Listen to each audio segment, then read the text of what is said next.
Welcome to the DFS build. I am Kevin Roberts. I'm going to join with you to break down this massive 11-game NBA DFS slate over at DraftKings. Lots to talk about, lots to get into, some injury news for sure. And we have just about every major stud available to us. So it will be an interesting slate. Definitely want to decide whether or not you're going to pay up for one of those major studs, and who it is and what values you're going to get, all that stuff. So let's dive right into it. Before we do, of course, this video is sponsored by DFS Hero, really cool lineup optimizer that you can use to try to score a takedown. You can actually get 15% off if you try them now with our link below in the video description. Like always, if I help you out in any way, please give this video a like and also consider subscribing to the channel. Helps me out and helps you out by getting these videos pinged for you so you know when they are up. All right, let's dive into it. We got the Mavs and the Hornets. Obviously, it's a Luka slate, baby. I mean, he's 12.7K. The Hornets are a good matchup. He's got a 31% boom rating at DFS Hero. That tells us he has a really, really good chance of smashing. He is not cheap. He's almost 13K. He's been about that price. So nothing really has changed here. 70 fantasy points in his last game. He basically has the floor of 60 fantasy points and the ceiling of, we've seen the ceiling up to 100 and something this year. So he is absolutely worth considering, especially on a slate where I think we're going to have plenty of value. Right now, I don't see him as a must just because when you factor in salary, I think you can build better lineups without him. But there's nothing wrong with Luka, and you can absolutely play him. It looks great. If Luka's randomly out, Kyrie would be a smash play at 8.9K. With Luka usually in, Kyrie's just okay. He actually went nuts in his last game, 62 fantasy points, but he needed 48 real points to get there. He just is not doing enough for the price tag to be that high with sharing an offense with Luka. So Kyrie is a totally fine play, but he's very much not a priority. Maxi Kleber is questionable, and we know that Derek Lively is out. So that solidifies the minutes for Daniel Gafford and PJ Washington. Washington was already pretty locked in as far as minutes go. Gafford got in foul trouble in this last game, so kind of ignored that. But Washington could be pushing for 40 minutes here. Has been scoring really well, playing really good for them. And Gafford, we know, is super, super efficient. And the Hornets are just a really good matchup for bigs. Obviously, PJ Washington, a little bit of true revenge as he heads back to Charlotte tonight. So I like them both a decent amount. It's going to be tough to necessarily make them priorities on this slate. But if you get to Washington or Gafford, I don't think that's a bad thing at all. Nobody else really stands out except for maybe Dante XM at 4K flat. He's been getting good minutes, 33 and 35 in his last two games. So he looks decent as a value. I just don't know if we're really going to need him necessarily. All right, on the other side are the Hornets. They are getting back to full strength as far as what we've known of them lately. Right now, the only guy that is out that matters is Mark Williams. So that is going to solidify minutes for Grant Williams, of all people. Obviously, Nick Richards is still there at 5K flat, but his minutes have just been all over the place. Grant, on the other hand, as much as we do not like trusting him, he has played 38 minutes in each of his last two games and 30-plus minutes in like 6 straight. So feels gross, but 5.4K Grant Williams in an up-tempo environment, if the game somehow stays close, which I don't really believe it would, he would be more than viable. But if we think the game is going to stay close, we also should have a little bit of interest in Miles Bridges, who has the best projection for Charlotte. I keep saying Charlotte. What is wrong with me today? For Charlotte, I think I'm combining Charlotte and Hornets together. Anyways, Miles Bridges at 7.8K, coming in with a 40-point fantasy projection, 22% boom rating. He looks pretty good if you think the game's going to stay close. That's a good price at 7.8. Brandon Miller at 6.9 is just fine. And then you can look at the guards here too. Again, if you think it's going to stay close, Trey Mann, he's getting 30-plus minutes. He had 44 fantasy points in his last game. Micic, 30-plus minutes, and he's been looking pretty good too with 34-plus fantasy points in 3 of his last 4 games. So those guys at 5.6 and 5.5, they're totally fine. Once again, you're looking at Memphis value and other guys that are going to stand out on the slate. So are they priorities in a game where they are? Let me check the line. 13-point dogs? Not really. But they are definitely in play. All right, next up we have the Pistons and the 76ers. Cade Cunningham Let's check his status. We can never trust him, but he did take part in shoot around, and he's questionable. Good price at 8.4K. The matchup is not that great, especially if Joel Embiid is there, because we know Philly is a better defensive team with Embiid anchoring their defense down low. I think the price and the upside and role all make him look viable in tournaments, but just he's been like getting randomly scratched. I mean, there's always a chance it's limited. It's not a good spot. So I'm probably off a Cade here, but GPP for life. So you can definitely consider him. Jalen Duren is a good price, but I do not like playing centers against Joel Embiid, so I'm out. If Cade is out, Jaden Ivey looks pretty good at 6.6K. And you can obviously look at Marcus Sasser at 5.5K as well, or 5K flat, rather, if Cade is out. And then Chimezie Metu, 43 minutes his last game, 39 fantasy points. That feels a bit chasey to me. At 4.9K, I think he's fine. Like, he's viable. Troy Brown, 34 minutes in his last game because Fontecchio is still out. So whoever starts for Detroit is in play. But I just feel like Metu is a little bit chasey, and I would need Cade to be out to have real interest. But overall, I'm probably just going to be fading the Pistons. I don't see a real need to force them in. You do have the Sixers on the other side. Joel Embiid, 10.9K. Let's see. Has he been very limited? I don't really think so. Not too limited. He played 33 minutes 2 games ago. Last game was a bit of a blowout. He is questionable with that little knee issue.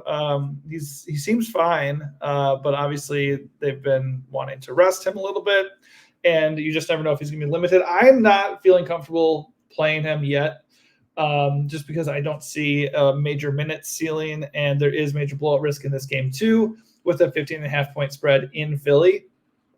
If you do think the game can stay close, and you don't think Embiid's going to be too limited, that's a pretty good price for for who he is, and we know he can be a monster. And he's going to be unowned, so unowned Embiid would be worth a shot against the Pistons in tournaments. Maxey is carrying some ownership. He's also questionable, 16% owned. I'll probably just stay away from that. That said, if Embiid is out at 8.7K against Detroit, Maxey is absolutely going to be in the player pool. Tobias Harris, Kyle Lowry, also questionable. I think DeAnthony Melton's even questionable. Yeah, so a lot of guys to monitor for Philly. If a bunch of these guys are out, suddenly you're looking at Kelly Oubre, who played monster minutes, 48 in his last game with 47 fantasy points. Paul Reed, Nicholas Batum, who also played a ton of minutes, and then even Buddy Hield. I mean, Cam Payne started the last game, but only played 19 minutes. So, yikes. That said, if all those guys are out, all the guys I just said are definitely worth a look. I would start with Oubre for sure out of that list. And if Batum is going to play that much at a salary of 4.2K, I think we can definitely look at him too. Pacers and Raptors. This game has a very nice 239.5 total. It's the best total of the slate. So technically speaking, it's the best NBA DFS environment of the night. I think you can absolutely stack it. On an 11-game slate, I'm more inclined to just pick my spots, and it does have a 13-point spread. So I would also lean on the Indy side, but everybody's just priced about right. Siakam at 8K looks good. Halliburton at 9.3 looks good. These guys project really well for this matchup. So if you get to Halliburton or Siakam, there's nothing wrong with that. Miles Turner is 6.5K. Let's see. He is not limited. 37 minutes, 47 fantasy points in his last game. So I have no qualms there. He's averaging 34 fantasy points per game across 2 meetings with the Raptors, and the Raptors don't have much resistance down low. So if you want to play Miles Turner, you can do that. He is a good price. Not really looking at anybody else for Indy. I think those big 3 guys are very, very playable in a really good matchup. Obviously, if you like the Pacers, you always have to consider a run back or two. Like I said, if this game can stay close, it is stackable. Toronto is without Scotty Barnes forever, and they are also without Emmanuel Quickly for this one.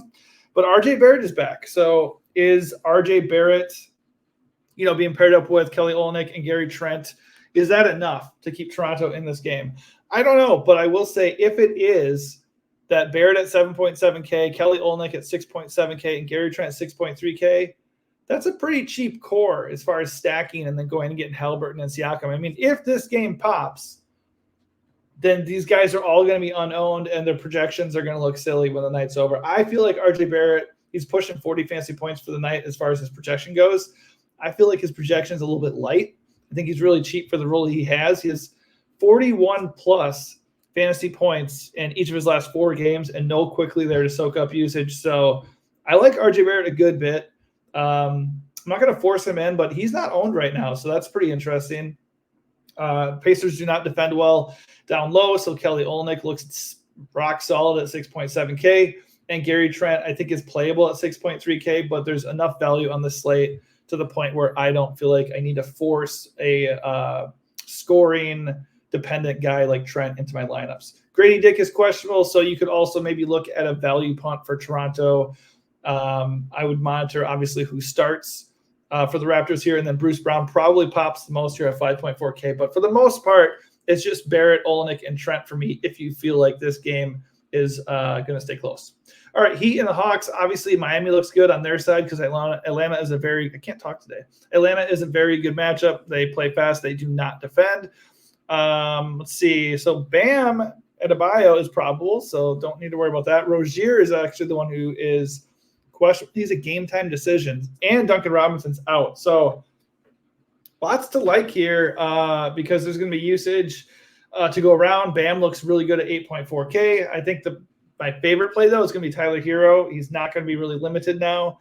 In his last game, he's been back 2 games now. He played 25 and then 31 minutes, so he's pretty close to not being limited. And against the Hawks at 6.8K, that's pretty appealing, especially with Duncan for sure out and Rozier possibly out. I think if Rozier is out, I'd be pretty interested in Tyler Hero. And then Jimmy Butler at 8.1K is a totally fine play too. So top 3 Heat look pretty good. I would also keep an eye on just who else ends up missing for the Heat. It looks like most of these guys are probable, though. So just maybe who ends up coming into the starting lineup or who gets a boost off the bench like Jaquez or Caleb Martin or something. They're viable value guys, just not priorities for me. All right, on the other side, Atlanta, obviously DeJounte Murray projects well, almost 46 fantasy points here, 21% boom rating. Pretty good price for a guy who has just a monstrous offensive workload at his disposal here. The matchup stinks. The pace of the game might not be what we usually are accustomed to with the Hawks. And Jalen Johnson's back. But, I mean, you can play DeJounte Murray. He projects well, and matchup be damned if he's not going to be super chalky. I'm interested at 9.4K. Not a priority, but he is interesting for tournaments. Jalen Johnson looks totally fine at 7.4K. And then nobody else really stands out. Boggy at 6.5K is okay. But with them kind of getting closer to full strength, except for Okongwu and Trae Young, of course, it's probably just DeJounte for me. All right, Boston and Milwaukee, pretty big game, but we got a lot of guys to monitor here. I think Jason Tatum was on the injury report. He's not showing up on DraftKings. Yeah, he's not listed on the injury report anymore, so never mind. Kristaps Porzingis is questionable. Al Horford's questionable. If those guys are out, we could look all the way down to Luke Cornett as a very interesting punt at 3.3K. You also have Xavier Tillman at 3.2K. Whoever starts, I would say, okay, that's fine to roll the dice with those guys. But if even one of the Boston bigs are in, I would just kind of look at that Boston big as a guy that we can look at. If Porzingis is out, Al Horford at 5.3K would look pretty good. If Al Horford is out and Porzingis is in, I think Porzingis at 8.1 is fine, but not like a smash play necessarily. If Porzingis is out, Tatum would look a lot better, and Jaylen Brown at 7.9K would be a little bit too cheap for me. On the other side, the Bucks, Giannis is questionable. He's a little bit pricey for this matchup, and this slate is I really cannot talk. This slate is not short on studs. So even if Giannis is in, I'm not super interested in him. Boston's number 1 against big men. Just not a good spot at all. I mean, it's Giannis. He had 50 fantasy points, over the last 2 meetings with the Celtics. So he's fine. And he obviously always has that ceiling. It's just not the spot to pay for Giannis. You got Luka, you got Jokic, you got Sabonis, you got Wemby. I just don't see the point in Giannis in this slate. Chris Middleton is in. Dame is back. So they're at full strength too. So it kind of takes down his usage and upside even more. If Giannis misses, Chris at 7.3 is fine. Dame at 8.8 would look really good. And Bobby Portis and Brook Lopez both would be viable. But it's Boston. And Drew Holiday would be all over Dame. feel like, honestly, unless something crazy happens, this game is a full fade for me. All right, Knicks and Bulls. The Knicks are obviously grinding their stars into the ground. OG Anunoby is back, which does it sends Miles McBride to the bench. So you can't play Miles McBride anymore. And his price is at $6K, so he's just completely off the table for me. OG at 5.4, he's getting big minutes already right away. So that's a pretty good play as far as just raw minutes go. Let me actually just double check what he's been playing or what he played in his last game. 38. So yeah, he didn't do much, 22 fantasy points in that game. But if you're going to get a guy at 5.4K pushing 40 minutes, that's pretty appealing to me.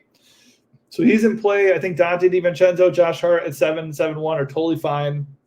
But with OG back, just they don't really pop as much as they would. I think the one guy here that I do like a lot would be Jalen Brunson, coming in with almost a 51-point fantasy projection, a whopping 35% boom rating.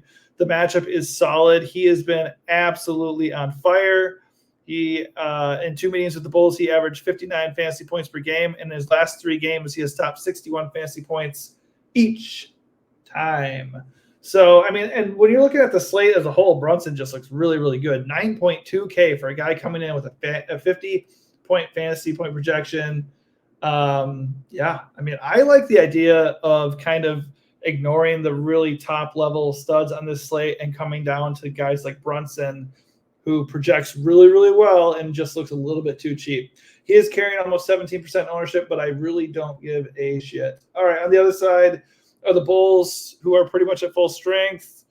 Kobe White, Ayo Dosunmu. Ayo is questionable. Kobe's probable.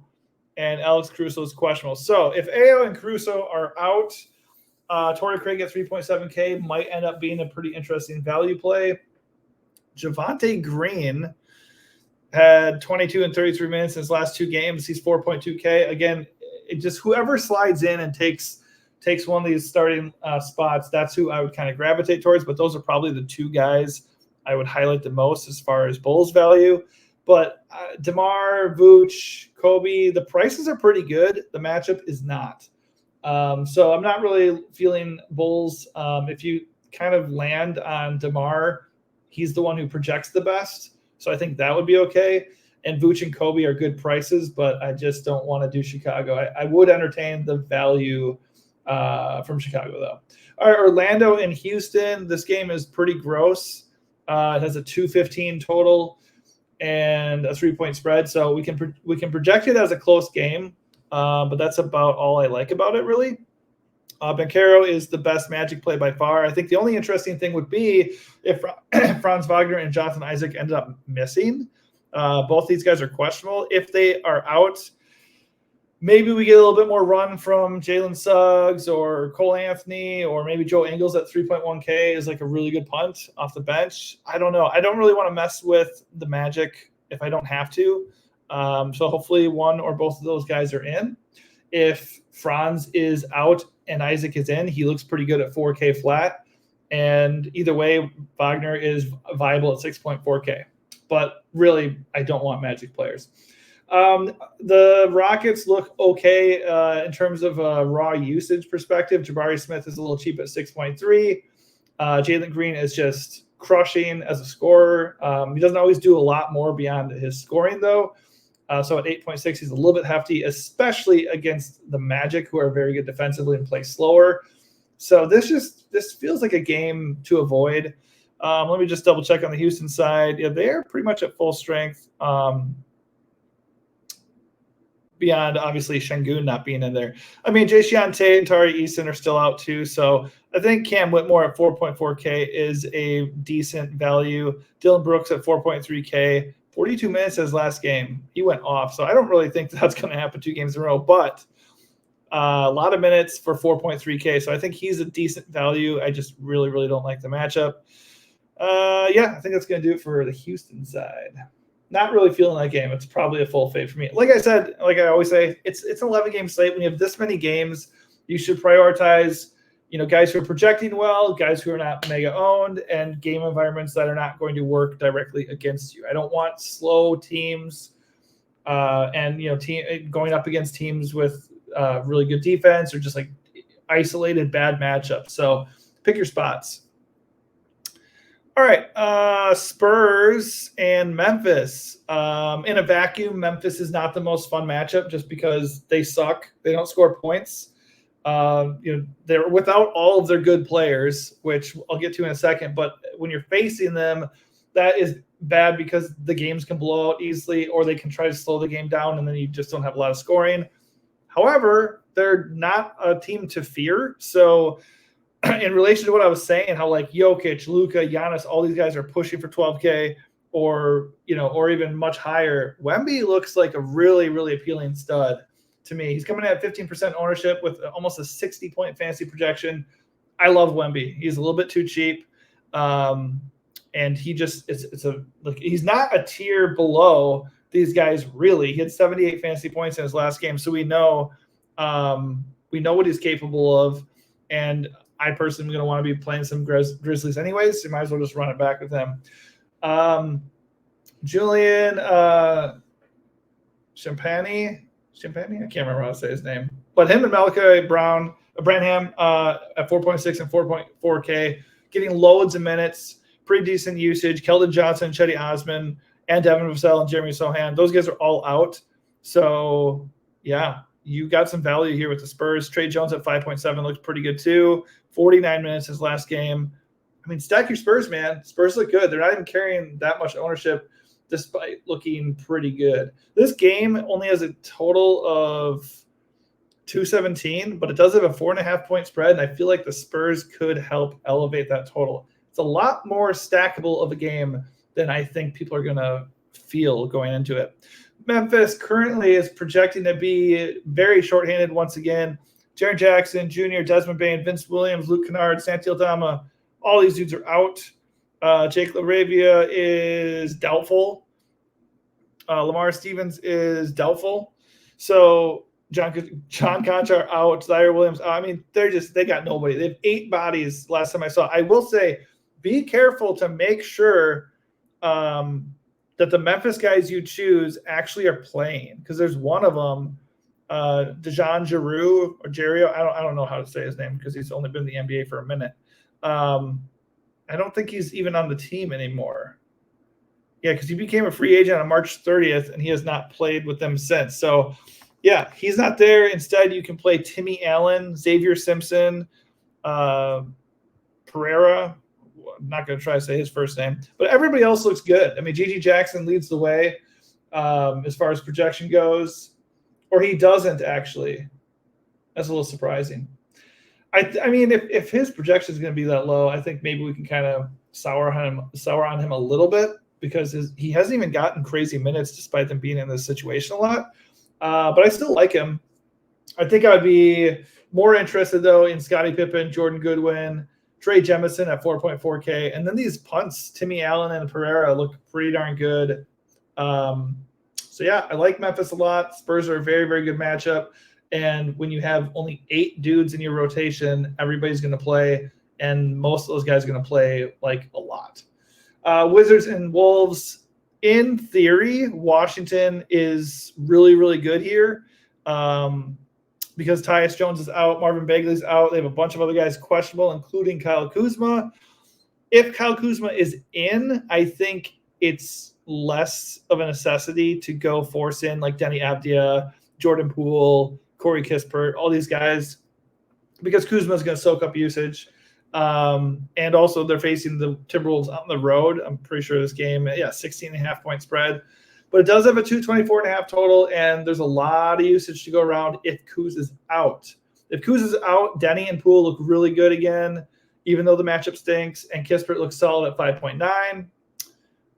If Kuz is in, I think they're all just fine, and I wouldn't feel like super obligated to play them, but they would be very playable still just because they still have good roles.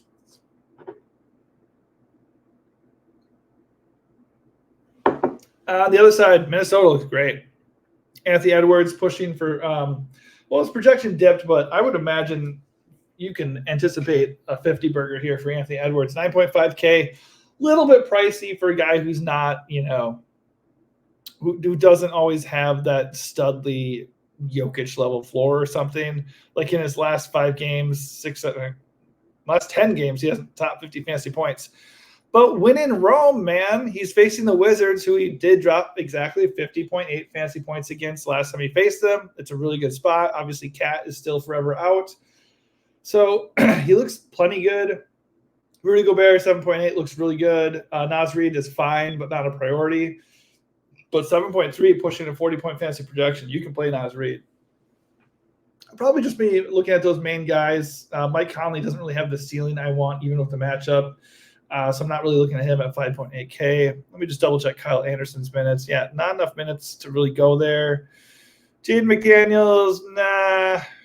Yeah, so it's mostly just Anthony Edwards, Rudy Gobert, Naz Reid in that order. All right, Kings and Thunder. This game does project pretty well. 5.5-point spread, 227.5 total. So if you get to these guys, there's nothing wrong with that. Sabonis honestly feels cheap for this. On this slate, he feels really cheap. In 3 meetings with the Thunder, he's averaged 56 fantasy points per game. So, I mean, I don't think it's a matchup that's very tough for him.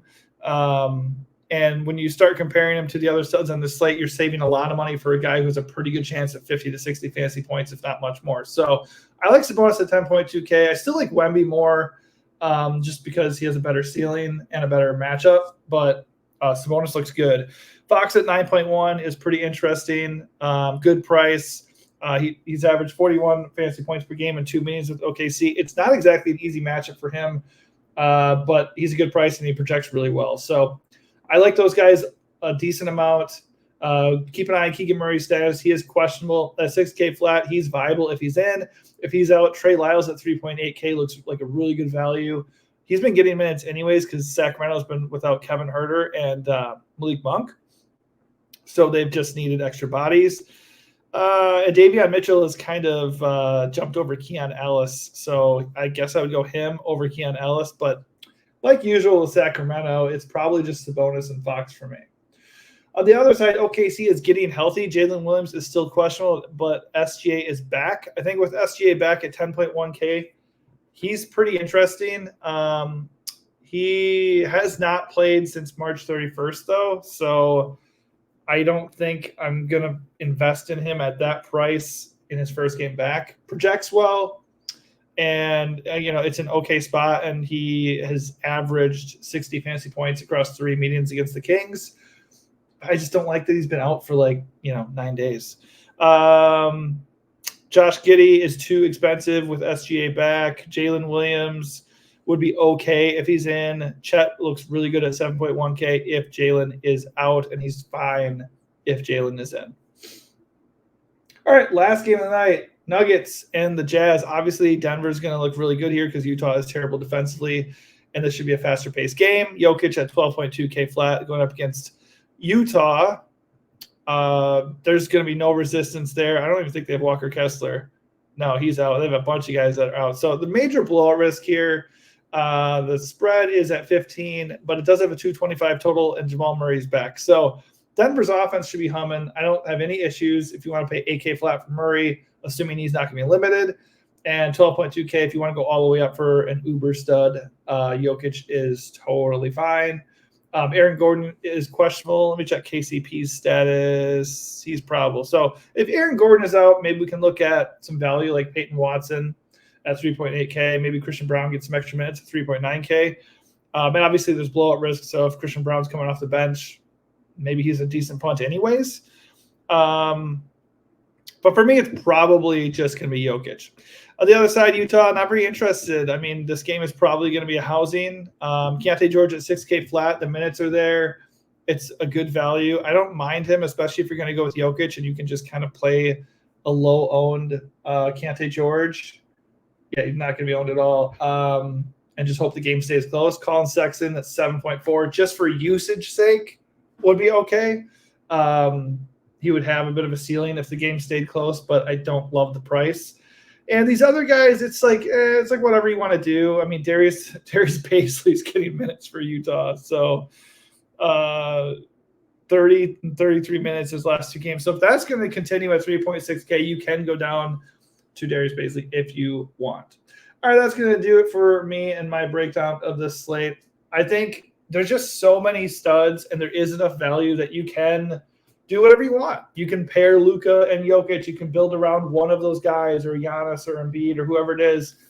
I think right now my strategy is going to be going and getting Wemby with Brunson and or like Edwards, just like those tier down options that project really well or are in smash spots or aren't very owned. And then, they go get the value that everybody else is using, but my guys that I'm paying up for are not going to be super chalky. One thing I will note, though, Luka does have the top projection of the slate, and he's only coming in right now at 19.8% for ownership. So if that holds where he's not like mega chalk, that is interesting. Obviously, Jokic at 2% is also very, very interesting. I just think Wemby saves you like almost 2K off of Luka and 1.2K off of Jokic, so he's kind of my favorite one. As far as chalky guys go, right now, Poole's coming in as the monster chalk. If Kuzma's out, I don't mind eating that. If that sticks and Kuzma is in, no thank you. Pereira, any Memphis guys that are chalky, I have no problem eating that chalk. And then, like I said, I do like Siakam. I do like Edwards. Maybe don't eat the campaign chalk if he's going to be losing minutes, for Philly. All right, that does it for me. Hopefully I helped you out a little bit today, and we can get back to some winning with NBA DFS. No NBA DFS yesterday, so let's go get it. Please give this video a like if I helped you out, and we'll see you at the top of the GBPs. Good luck.